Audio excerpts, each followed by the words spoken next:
Chris from Deus Ex Machina, and we're going to be looking at this version of NARAMATA. Now this is a bit interesting. This is the new Tabletopia rendition of the game. This is about 99.9% done. So this is as close to the physical production as we'll see in a digital format until we see an actual physical prototype sometime soon. I'm going to go through a couple of the differences and also go over some of the rules, and maybe we'll do a round or two. Now, the first thing you'll notice obviously is the character boards have now been updated. These are what they're actually going to look like.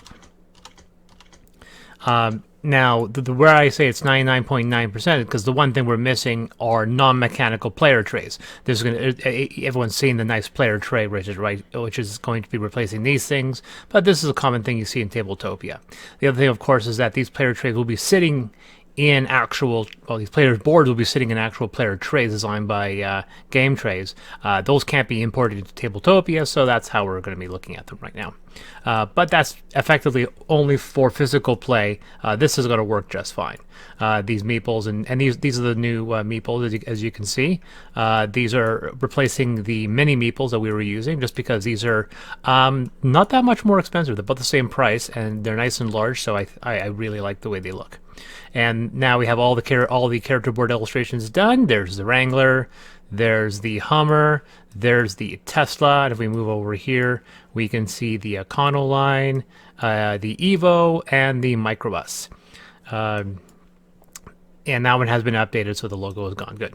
And this has been, obviously you're not going to actually go on a wine tour in an Evo because it only has like three seats in the back. Two are quite uncomfortable, but this is for the for the gameplay, just for to be fun. This die is also not going to look the same. This die is going to be wooden, but it's going to have the same kind of results. Now I'll go over a few other things. Obviously we can see the revised board. There hasn't been much mechanically changed. I have swapped out some stuff from Three Sisters with stuff from Moraine. That was the only mechanical change. And we also changed some of the aesthetics. Now the first thing, the most obvious one, is going to be the bottles. The bottles are all in place now. So these are all the wineries. These are all real wineries except for two. And that would be Manahan Estates and Deus Ex Machina, because it's my game and I can put my own winery on there. Every other winery is real. And as we've often said, that the geography is definitely some artistic license has been taken. But this is basically more or less. That's why we have to include them here, because the winery that was supposed to be here went out of business. But there's just Three Sisters, and then like this is actually true. You will see Upper Bench, Four Shadows, and Roche. These two roads do convene together, and this is a road, and this is a road as well. But it's there's a huge gap, about 2 kilometers, that's cut out of the center, for example. But this is, if you do drive up, you will see these wineries in this order. Laughingstock, there's Black Widow, there's Lang, there's our Deep Roots. Of course, the signature winery bottles are a bit larger. There's Moraine, there's Deep Roots, there's Westburt, and there is Serendipity, Ruby Blues, and Three Sisters. And Nickel over here. And they've been color-coded, and we can see the color boards have been better tuned so they match the colors of the bottles. Before they were kind of more abstract, but now they're very obviously orange and blue and purple and so forth. And we've also seen here that the clock has flipped, so now it goes left to right instead of right to left. Beyond that, nothing has changed mechanically. It still looks the same. And finally, we'll see that there's a little indicator under the 5-point spot to remind people that that's where they put their point tokens at the beginning. So in this game, for example, you would put that there. I don't know if these meeples are to scale. They're probably not. These are probably a little large, but we can see ploop how they would look. And these meeples are also finalized. We can see these are the models we're using, so we can see our Tesla, our Hummer, our Wrangler, and those are. I'm looking forward to seeing those finished. The Evo Sports Car, the Purple Econoline, and the Microbus. A very distinct shape, so it shouldn't be a problem. Now, when we're going to see a couple things aesthetically, we'll look over here, and we'll notice that this is actually going into production this way. The 1 Prestige and 5 Prestige are actually on the same token. This is something I don't see very often. Almost every game will have a small token for the 1 and then a big token for the 5, and no one ever does double-sided tokens like this. I've been talking with some of the other game designers, and they're like, yeah, that's something that's... we don't know why we don't do it. I just don't understand it. There are so many tokens in Naramata. There's no... And having... if you had 5 of these tokens laid out, and you have 4, and then you realize you need another one. It's an easy task just to flip a couple over.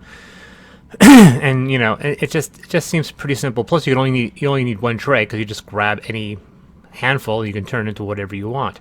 The cheese is still one-sided. This is the other change we made recently. The favorite tokens have a 1 and a 2 options. That's 2 favorite tokens. So if you get 1 favorite token onto your guy, if you want to get a second one, just flip it over instead of having to add a second one. This also is going to limit having to worry about if we don't pack enough of these tokens. The purchase is single-sided still. Pairing is double-sided. We knew that. So once again, it's going to be 1 tray. Tasting is 1. Oh, I didn't put it in there. I'm going to have to change that. One of the things is that the reason why we didn't combine these 2 into 1, which would be a logical thing to do, is because it's an uneven number. If there were like a cheese and purchase and tasting and then another one, then yeah, we'd probably put these 2 together and the tasting and the other one together. But considering that pairing doubles as its token, it was uneven, so it was no point. We're only going to save 1 token.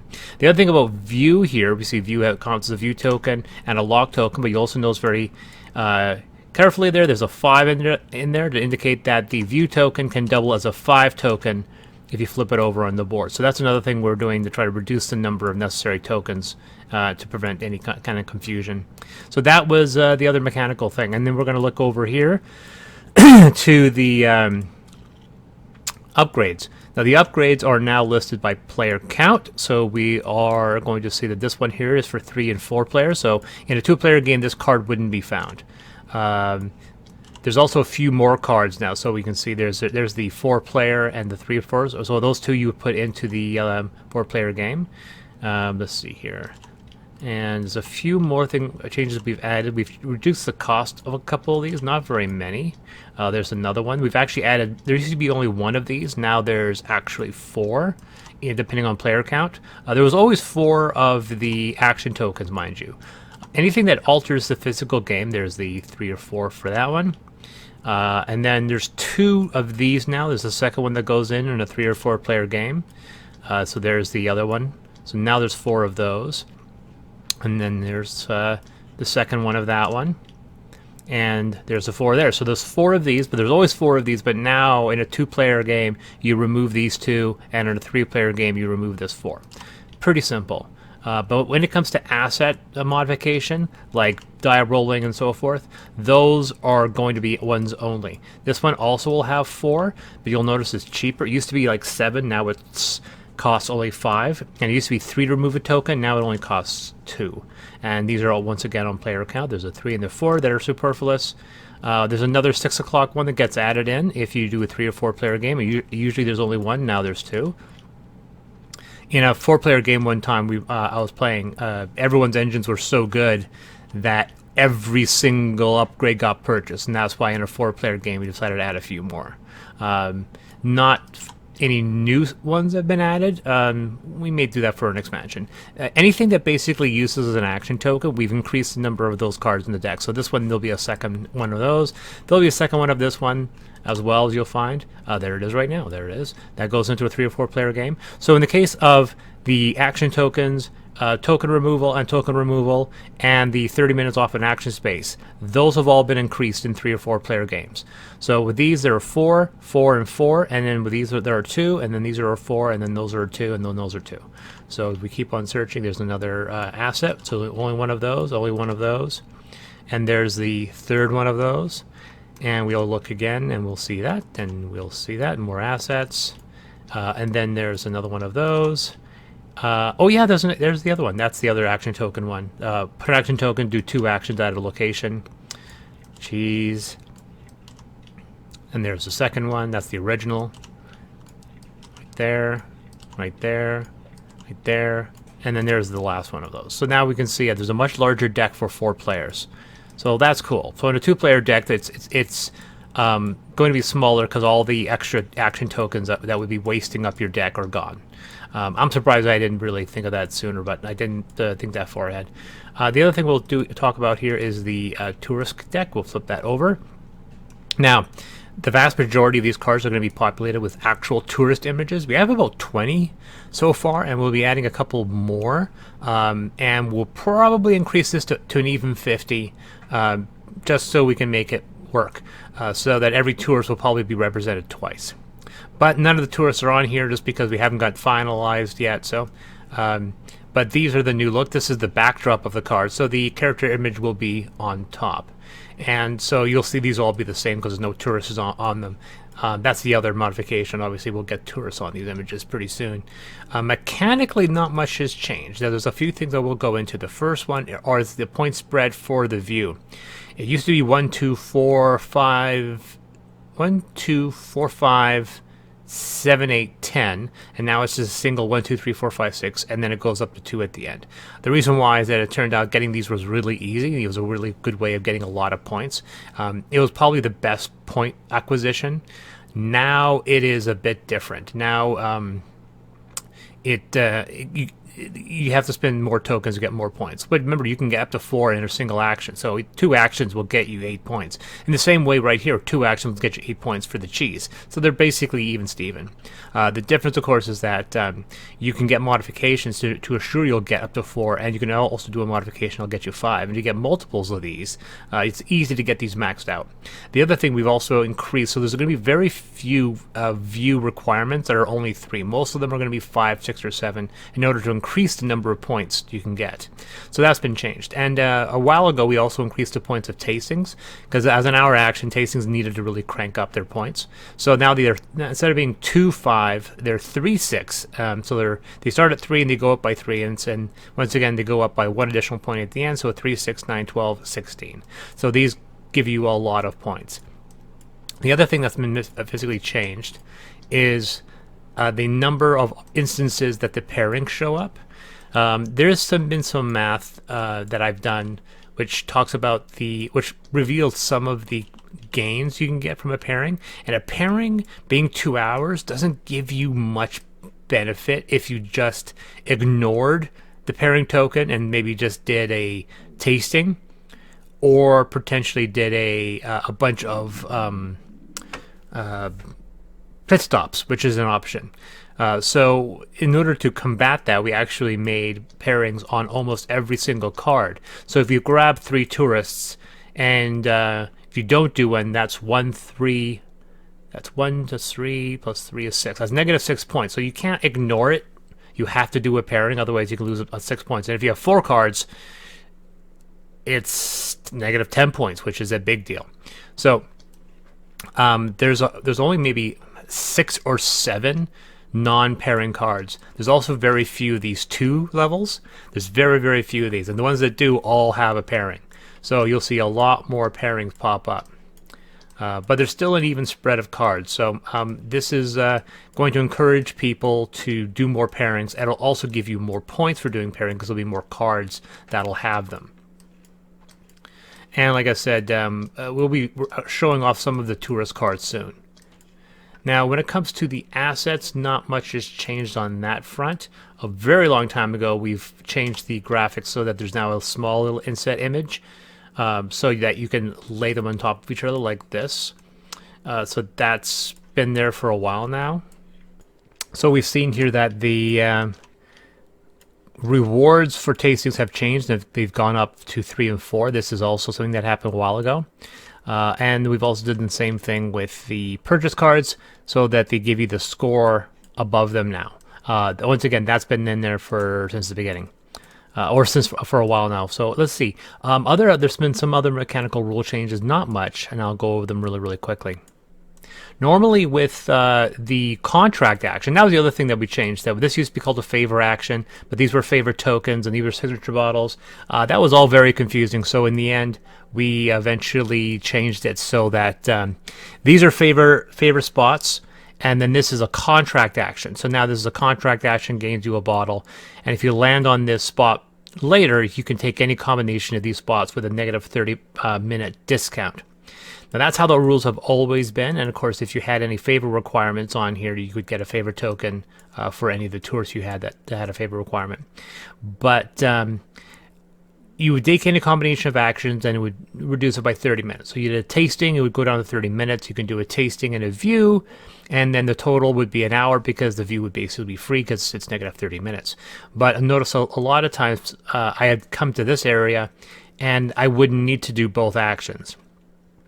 So I'd only do one, it would be kind of a waste. You would lose that 30-minute discount. But I also wanted to stress, which we added in the rules, that you can still do a pit stop. And a pit stop generally is a rule where you would cover a spot up, you would roll the view die, and you gain a number of prestige plus 1, so anywhere between 2 and 4.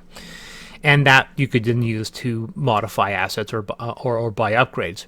That is actually still an option. You can still take a pit stop here. So for example, if you went on this action, you had the ball, you wanted to just do the view action, you do the view action, it doesn't get reduced to 0, but the pit stop does. So the pit stop is a half an hour action, and since you get a 30-minute discount and you only wanted to do the view, you can do the view and the pit stop, which would total an hour, and you can reduce that to half an hour with the discount down to 30 minutes. So if you only wanted to do the one action, you can do your pit stop basically for free. And so the same situation is here. For example, you landed on this spot, you had the white bottle. You could do, for example, all three, for example, if you wanted to do, all three actions. And in this situation here, you would do half hour, an hour. It would go down to 90 minutes. You could do a pit stop and make it an even 2 hours if you wanted to do all three actions. So that's an option. The other thing we'll also talk about the rules, which are not mentioned, is the number of tokens that are removed. I've noticed that in a beginning game, most players don't understand the advantages of these bottles, and they also don't understand how many of these locked tokens are going to get locked off unless they have these upgrades that allow them to remove tokens. So we had a rule basically saying that you get to remove some of these tokens every single day, 2, 3, or 4 depending on which day it is. But I've noticed is that the moment people get to know the game a bit better, so they take these actions, they get to remove the tokens. In a 3, even a 4-player game, there's still enough options for players to run a full day. I found that very, very, very interesting. So we've added a rule saying that the 2, 3, 4 removals are just basically for your first game.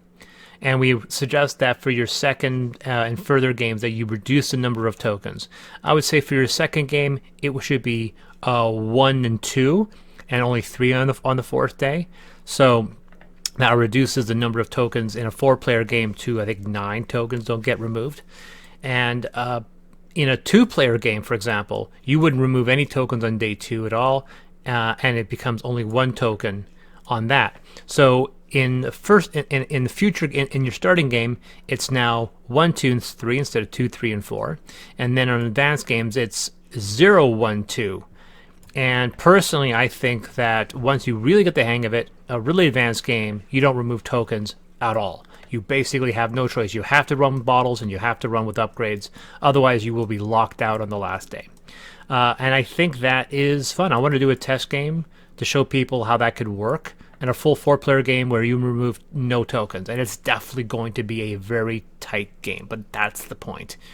And it shows you the advantages of the bottles because you could always do a bottle action. So that's basically how the system works. These are some of the new changes we've put in. Most of them mechanical, some aesthetic. If you've been checking the Kickstarter, you've been seeing all of these alterations and additions. And this should be up on Tabletopia quite soon. Hopefully we'll get the clearance and we'll have it up. The other thing you'll notice if you do download the new rules is that we had a web-based version of the rules, which looked really, really nice, but those rules are no longer up to date anymore. A new manual, which is a print manual, is being worked on now. So the manual you will see for Tabletopia is back to being a manual without proper layout. So it does look very, very, very dated and very aged. So it does have the up-to-date rules, it just doesn't look very pretty. But there you go. These are some of the changes for the NARAMATA board game. And the next time you see a video for NARAMATA, I'll be doing a full playthrough of this game. This is Chris from Deus Ex Machina.